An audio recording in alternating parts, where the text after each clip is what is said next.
Welcome back to our study of the Hebrew Scriptures, the Old Testament.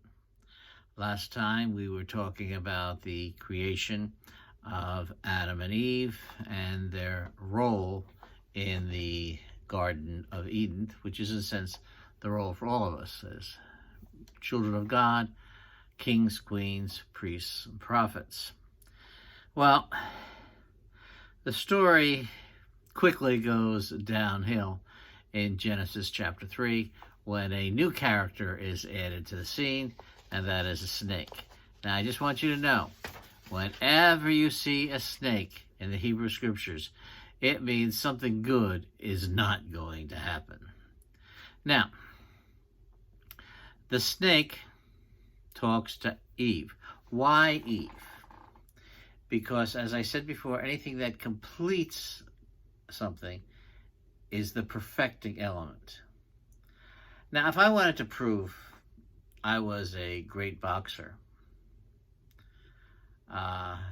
going back a few years, who would I challenge? Muhammad Ali. I'm trying to remember the guy who bit off part of somebody's ear. Or would I take on a 2-year-old to prove I was a great boxer? Well, so the serpent, the snake, wants to prove his power, his ability. So he goes after the perfecting element. He goes after the woman. Because, remember, it wasn't good for man to be alone. She comes along, and everything now becomes good. And when we look at the punishments, we will see that she gets more than he does because she deserves it more. So, the serpent, he doesn't exactly lie. And this is something that, we always have to remember when dealing with evil. Temptations can involve a great deal of truth, and just one element is a little bit off. Now, they were told they could not eat of the tree of the knowledge of good and evil. Remember, now they're innocents. They don't know what is good. They don't know what is evil. They know what hurts, but they haven't been hurt or anything yet, so everything is looking good to them. They are like little children, innocent. And the snake begins, by trying to call God a liar. You will not die. And did they die? Now, most people think, well, they didn't die right away, but they died later on. See? In other words, they did die. So the serpent was telling the truth, but they didn't understand it correctly. Death now becomes the punishment for their loss of innocence. But, more importantly, the serpent says, you will be like God. Now, here they are in Eden, palatial, so to speak, place. But God is in his heaven, and obviously he must have things much greater than they have. And so they wanted to be like God. And being like God meant knowing good and evil. So now, observing all of this and being very quiet is Adam, which is kind of strange. We know he's there, but he's not involved. He's letting Eve take the lead. Now, Adam was given a job by God, and that was to take care of the garden, take care of the temple. And so here is the first opportunity he has to do his job, and he fails. So, the snake promised them godlike existence, etc., etc. Now, the only real knowledge that they got when they ate they ate the apple. Oh, by the way, it was not an apple. I hate that I said that. I should redo this whole thing. It just says a fruit that was pleasant to look at. And so artists in the Middle Ages and all, they created this whole apple scenario. And I always remember I taught first grade once of telling the story of Adam and Eve, and I said a fruit. And they said, "What kind of fruit?" And I said, "Well, one that was delicious and was good to look at." And so I asked them what kind of fruits that would be. Well, they wanted to know what kind of fruit it was. Finally, after 15 minutes, I gave up and said it was an apple. And then I probably got those kids back in high school when I was teaching, and they said, "We learned from you it was an apple." No, it was just a fruit that was pleasant to look at. So, the snake promised them godlike knowledge, and the first knowledge they get was they were naked. Now, I would invite all of you who are watching this to be like Adam and Eve and take off all your clothes and sit there naked. And you go, no, I'm not going to do that. Why? Well, we're kind of embarrassed. It would be shame. We only share our nakedness with somebody that we're really close to in terms of like a marital relation. It's very private because of all the other things that are associated with it. We know the good of being naked, and we know the evil of being naked. And so they didn't know that before. And so it's like little children running around naked. They love them because clothes are a bother. And then all of a sudden they come to a point. They know that something's private, and they have to keep it private. And so therefore they've lost that innocence. So that's what Adam and Eve lost, was their innocence. Now, they became fashion connoisseurs and created clothes from leaves. Now, God's looking for them. Now, we know God knows where they are, but this is what makes the story interesting. And so they tried to hide from God, and they were not successful. And so what was the response? The woman who you gave to me, she gave me the fruit, and I ate. I always wondered, what would he say if Adam said to God, "Oh God, I blew it big time. I am sorry. I know I shouldn't have done it. We both know we shouldn't have done it. Please forgive us." But no. They did he started the age-old ploy.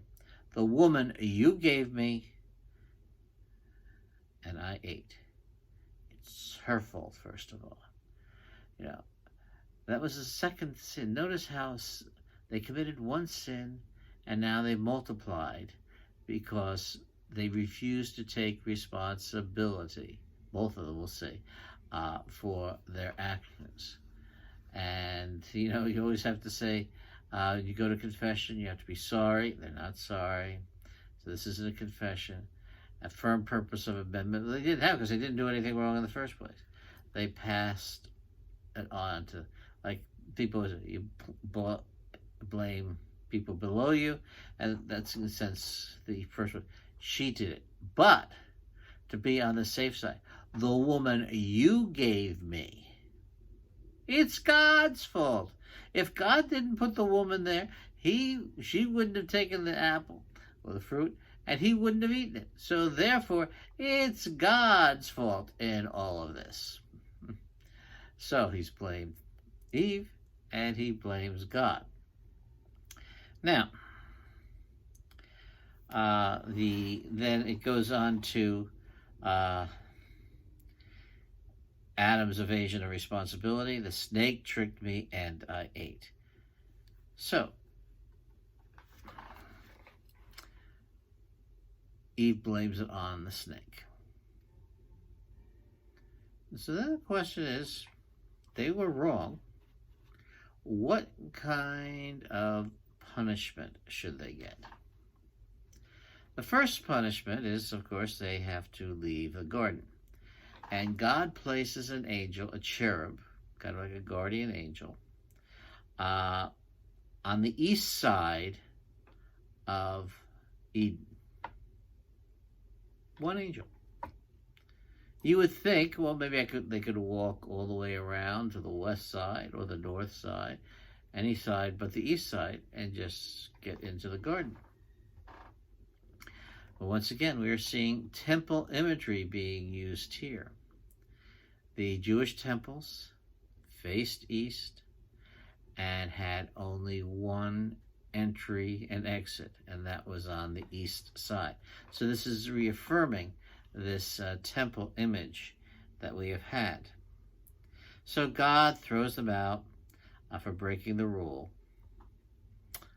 You know, some people say that it's kind of petty. You know, well, you have to look at particularly Adam's role. Adam was God's son, and he deliberately chose to reject his father. Now, look at it this way. If you had a priest or a minister in your parish who was getting funding and housing from you, and he gets up there in the pulpit and says, I don't believe this God stuff anymore. It's all a bunch of hooey. Would you keep him? No. So the relationship between God and his son is broken. In modern terminology of Catholicism, say it was a mortal sin, the relationship, but also the role that Adam had, he rejected and gave up. But God does clothe them. He clothes them not in fig leaves, but animal skins. Most people miss that little detail in there.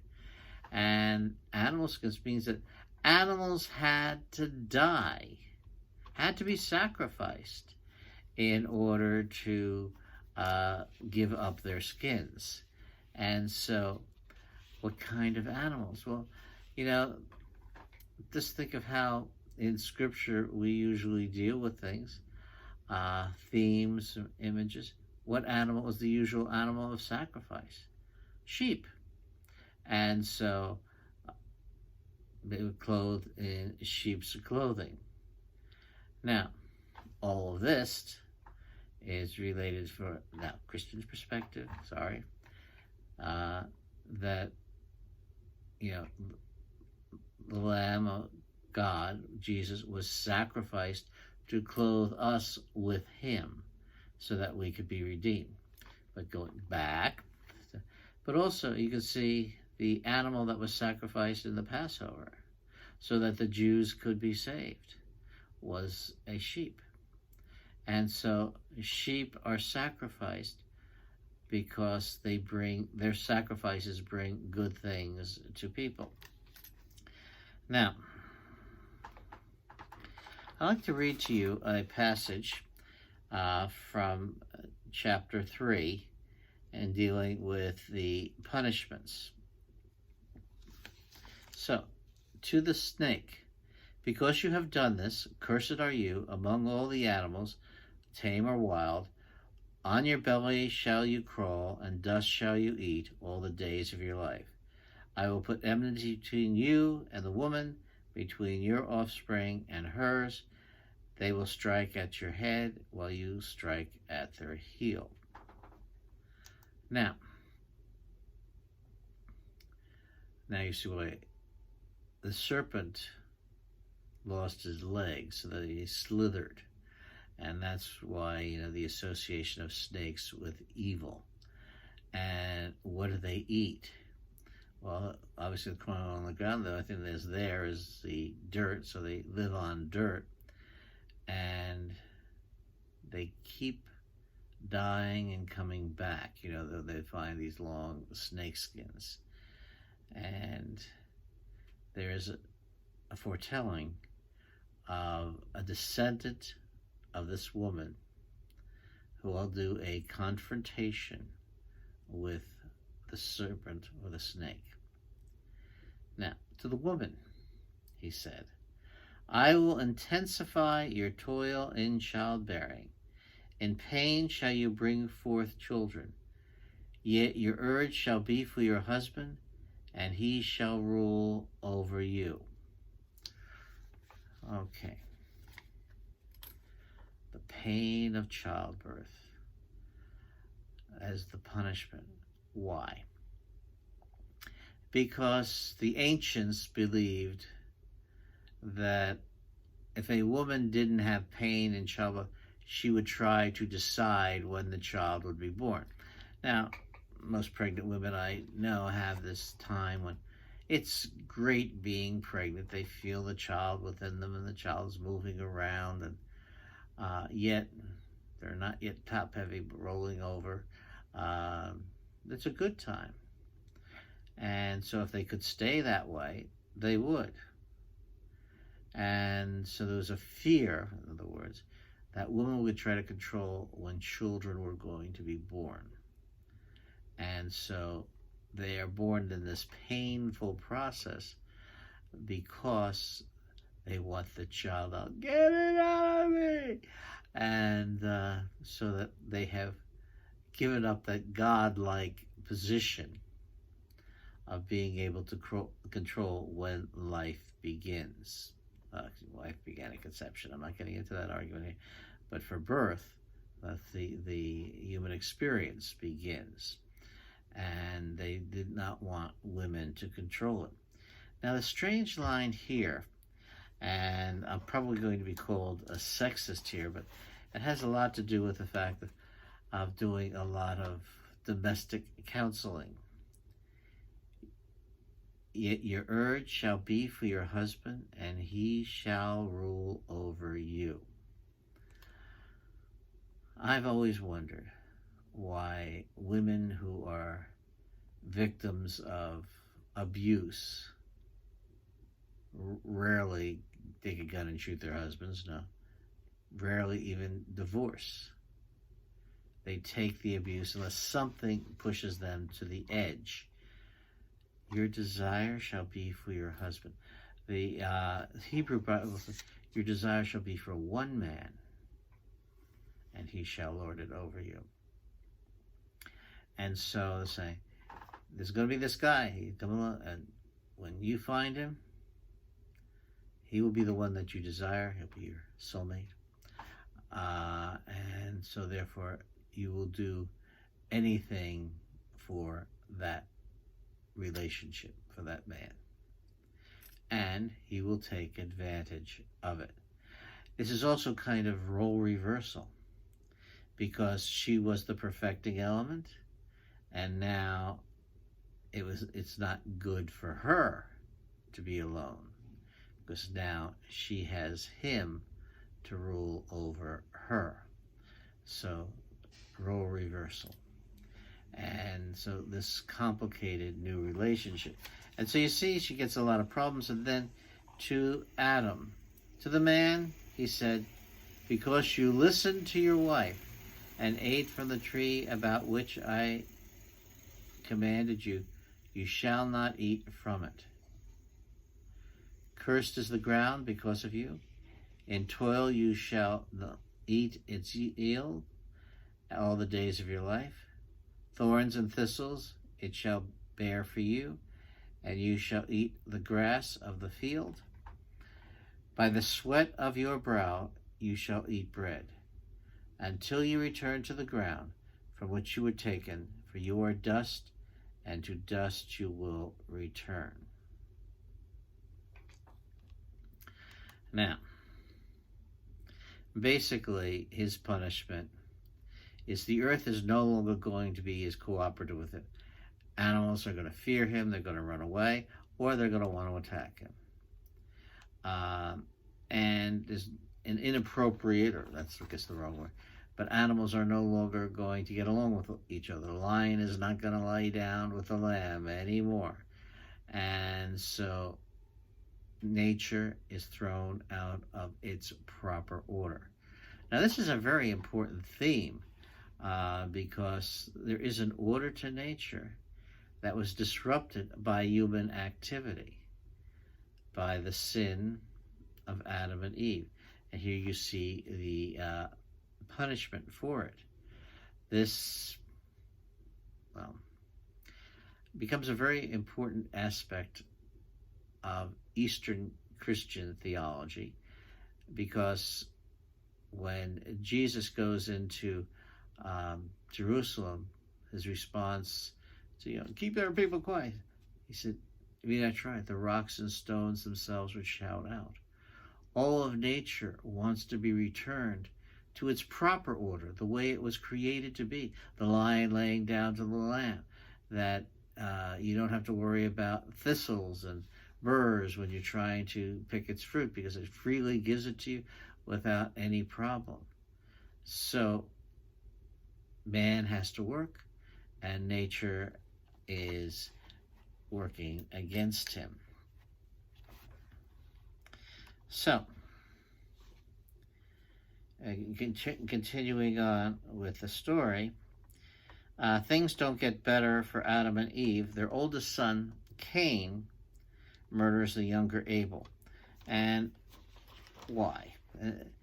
And once again, just taking a look at the scriptures, it says that, let's see,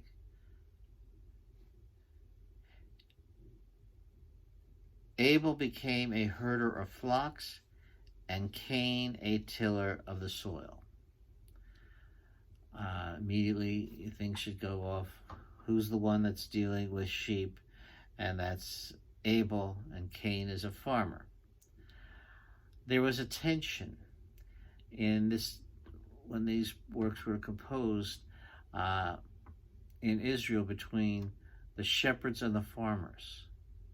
And in Jewish tradition, like King David and everything else, it's better to be a shepherd than a farmer.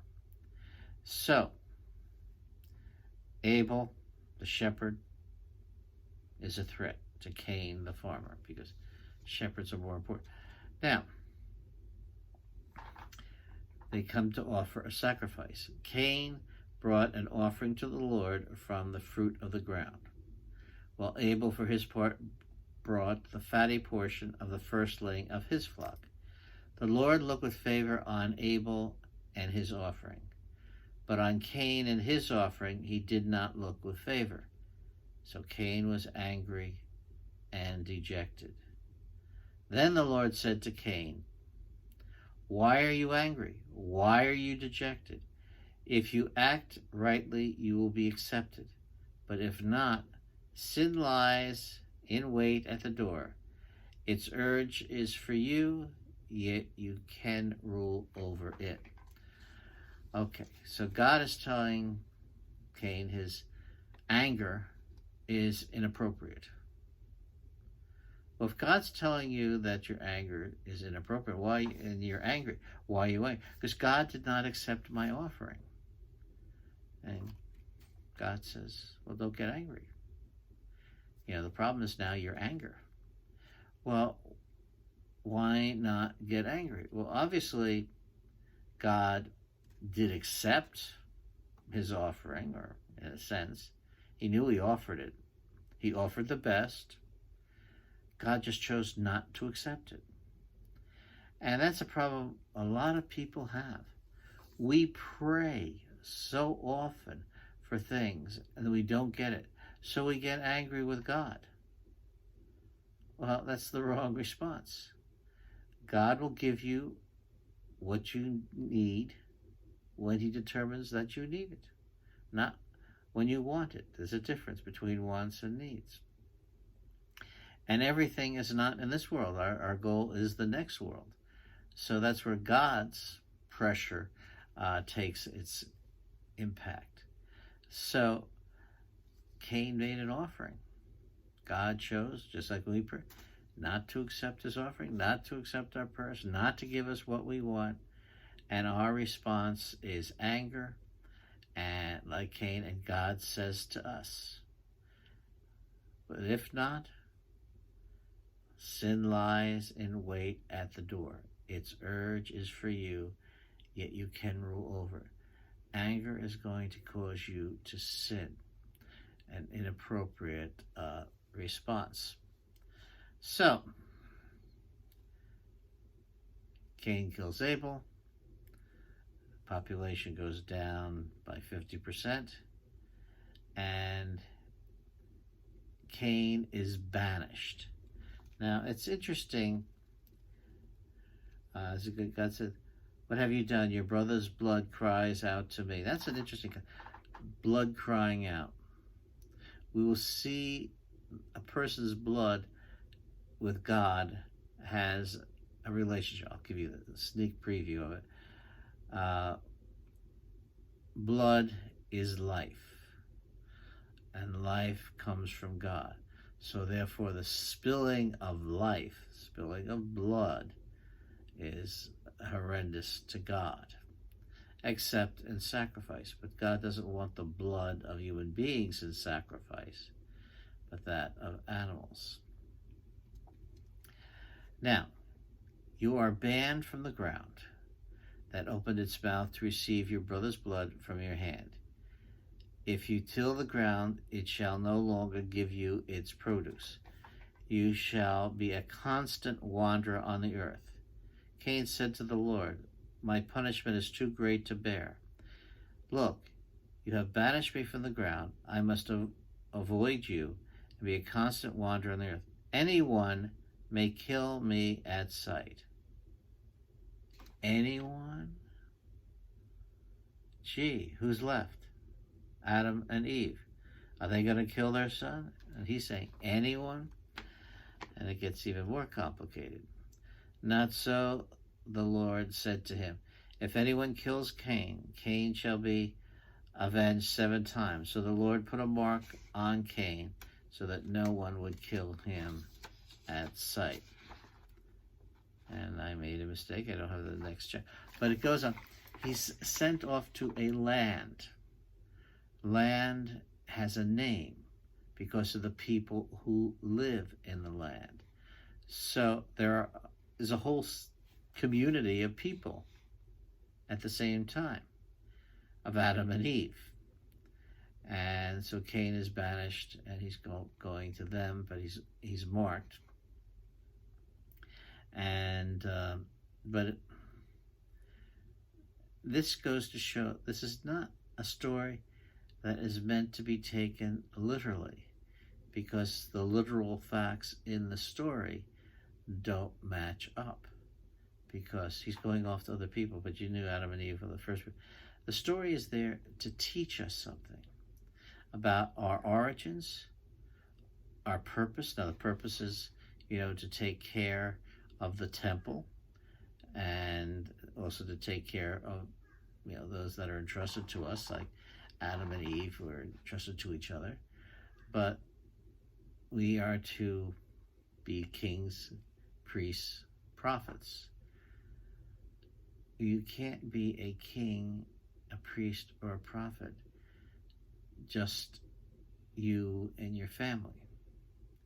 So this is a wider call. And so the Bible is saying, yes, these are the origins of people. These are the origins of sin. Don't take all the facts of the story literally, because you run into bumpy things like other people. The story and its message remains intact. It is not it is human beings that brought sin into the world, not God. This bringing sin into the world was the free choice of 2 human beings working in conjunction with each other. And after they had sinned, they kept right on sinning. Like I always, people say to me, I told a lie. I said, did you get away with it? And sometimes they say yes, but most of all they say no, because I had to tell other lies and lies and lies, and I couldn't remember all my lies. And that's the danger that's involved. Sin has a tendency to keep multiplying. And this is what happened with Adam and Eve. The first generation, Adam and Eve ate of the fruit. The second generation, Cain and Abel, gets even worse and gets to the sin of murder. So these are things, both of which we can control, we can rule over. It is our choice not to rule over them. And so things have gone downhill from the days of Adam and Eve, and they will continue to go down until God finally says it's time for a change of Eden, so to speak, a change in humanity. So, once again, I want to say thank you for watching this. I hope you found it beneficial and helpful. You can always email me at jonathan.morse@va.gov. You can go to my website, fjmministries.org. There's a link there to contact me. These are posted there, and they are also shown on Channel 6. And I find these as a wonderful opportunity to continue my spiritual growth, and I hope you do as well. God bless you and keep you.